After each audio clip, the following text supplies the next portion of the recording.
Once I had made sure that all the windows were closed for ILD.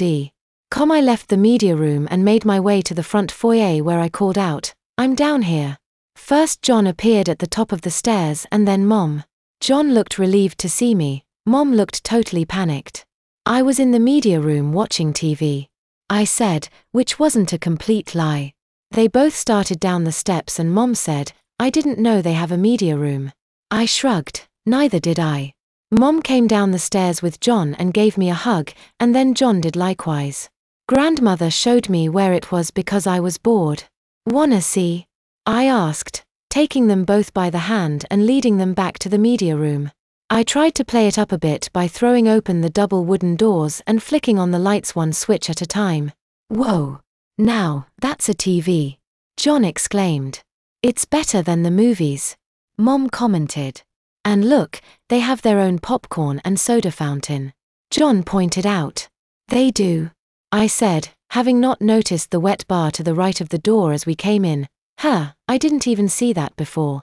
And then I saw my plate and 2 empty soda cans sitting beside the keyboard of the computer. I quickly made my way over and snatched them up and hid them while Mom and John were checking out the wet bar. "Wanna watch some TV together after supper?" I asked hopefully. John was the first to answer. That might be an excellent idea, the 3 of us spending some time together. Mom came over and gave me another hug, but after she was done hugging me, John softly took hold of my chin, so that he could get a good look at my face. "Still just as handsome as ever," he stated with a wink. "And I didn't even get a black eye," I added. John balled up his fist and waved it in front of my nose. "Well, do you want one?" I tried to rowdy with John, but Mom put a stop to it saying, "John, now stop. Alvin might get hurt again." "Gee whiz, Mom. I'm feeling swell," I said, trying to sound like some adorable TV kid. I even purposefully made my voice go real high as if it was cracking when I said swell. It had the intended effect, because both of my parents laughed. I was shocked when after supper, grandmother and grandfather both accepted Mom's invitation to come watch TV with the 3 of us. However, before Mom and I went in, she took me aside and whispered, "Do you need changed?" I couldn't help but to blush when she asked me that, and to be honest, I didn't have any idea if I had wet or not. And Mom must have keyed in on my lack of knowledge concerning my diaper, because she subtly pulled open my pajama bottoms and put her hand down inside the front of my diaper. She withdrew her hand and said, "I think we need to make a quick trip to your room." When John saw that we weren't heading for the media room, he started to ask where we were going, but Mom must have somehow signaled him, because he smiled and winked. Once again I tried to talk Mom out of putting me back into a diaper, but she couldn't be swayed. No matter how much I begged, pleaded, or whined, she didn't seem to even notice I was talking.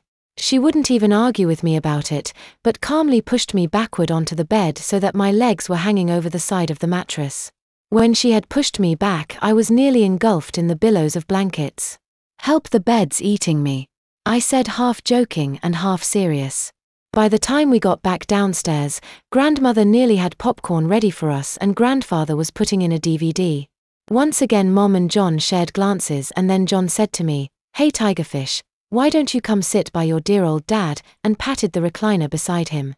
I went over and plopped down beside John and he leaned over to kiss me. "Ooh, get away. You have old dad germs," I said, pushing him away while laughing. "Old?"